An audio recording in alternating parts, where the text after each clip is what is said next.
Hey guys, it's Slumming Rush. This replay, I looked up replays of tanks on, well, replays of course, because I wanted to see an E100 game, and oh my god. This is Armchair. That's what we're going to call him. I don't think his name is actually Armchair. That's his name for now. He's in his E100. The guy's got orange camo. And this game is phenomenal. It's hilarious. So he's in his E100. He's on Mountain Pass. Now I've put this at times too because this thing's fucking slow.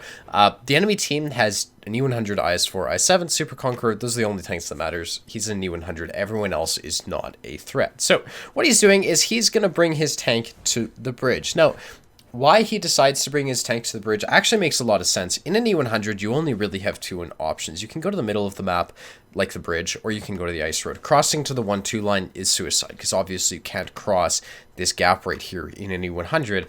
That would get you killed. So he comes to the middle of the map. I think this is reasonable. Now what he does is... what is patience? He just kind of drives up to this rock. Most people would never do this because what happens is as you drive into the open, look at this, you would get shot by people here. Now, no one's there. He's got high enough view range to know that for now. And what he does is he's able to just drive here and he's held down. He has a shot on a Type 61 and he's currently got the small gun. So the gun handling doesn't seem to be much better than 750 alpha gun. It is clearly better, but it's nowhere near what you'd expect, you know, for a small gun to be. But the DPM though, you can see there's a Type 61 in the open, and what he's done is he's put both tanks at basically a 45-degree angle. He's got a Type 61 to his left because, like I said, of course someone's going to come from the bridge. That's exactly what you'd expect in this game. And then he's got the IS-7 right here. Now he's hauled down to the IS-7.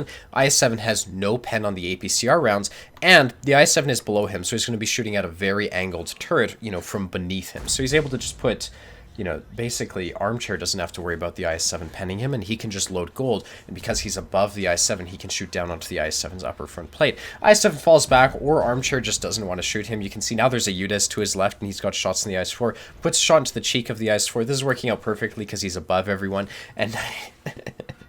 the DPM on this gun.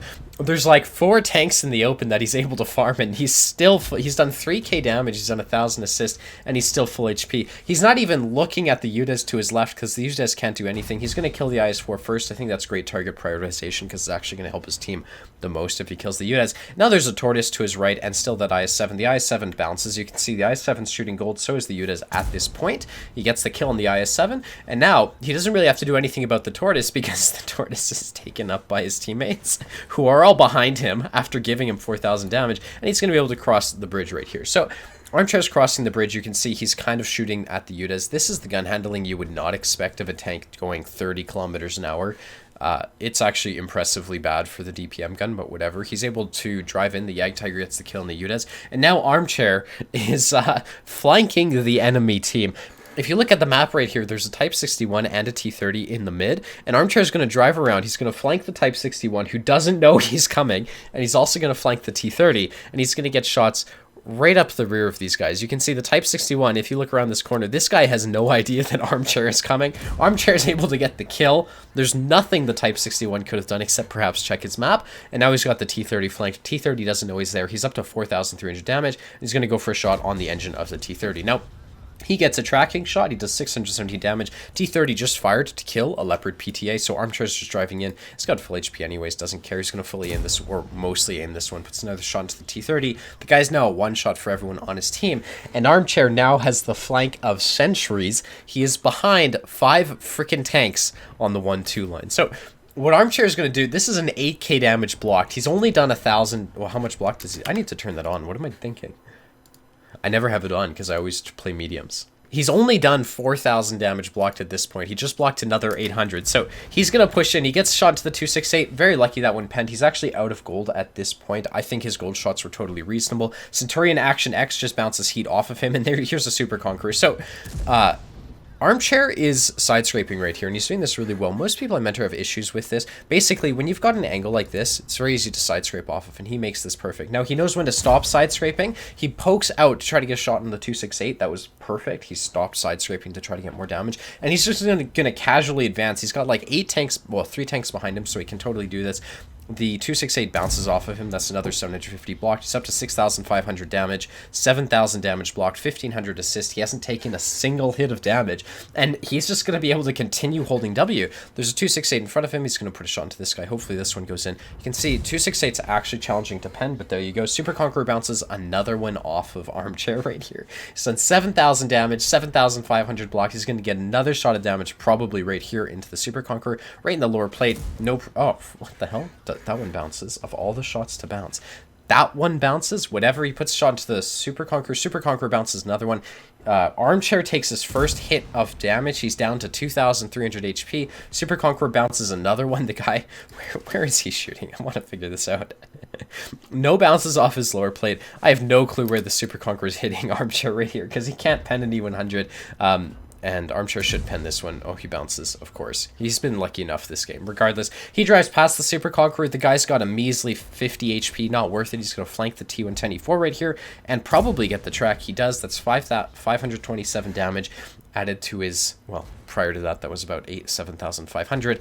Rams the T54E1. That guy's dead. That's the replay. I have never featured a replay this fun. What a fucking game. It was basically 6 minutes long. All he did was hold W. He's done 8,114 damage, 8,600 damage blocked, 1,700 XP. And he ends the game with a salute. Absolutely wild. I want to show you the end plates on that, because it's... oh my god. Okay, that was a mastery badge. He played masterfully for sure. 10,030 XP. High caliber, steel wall, cool-headed, spotter, bruiser, fire for effect, and shell-proof. Jesus. 8,114 damage, so obviously none of that was on sweet. He had no blind shots this game. He fired 20 times, 19 of them hit, 16 of them penned, 3 kills, 1,337 base XP, and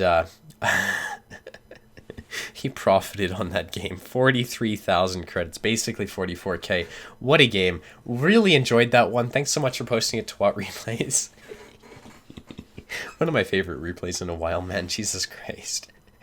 Anyways, I'm going to call the video here. If you enjoyed this one, be sure to hit the like and the subscribe button, and I hope to see you around. Later, guys. Bye-bye. 2 more things. On Friday, October the 2nd, I will be live streaming on the North American server with... basically 3 friends of mine. We will be playing at 5 o'clock Mountain Time on October the 2nd. So if you want to watch my live stream, we'll be counting down. Feel free to join us. These live streams, I really enjoy them, and so does everyone who participates in them. So if you want to fight me in game, you know for a fact that I will be playing lowish tiers, roughly tier 4 to tier 7, maybe some tier 3s in there, at 5 o'clock Mountain Time on October 2nd.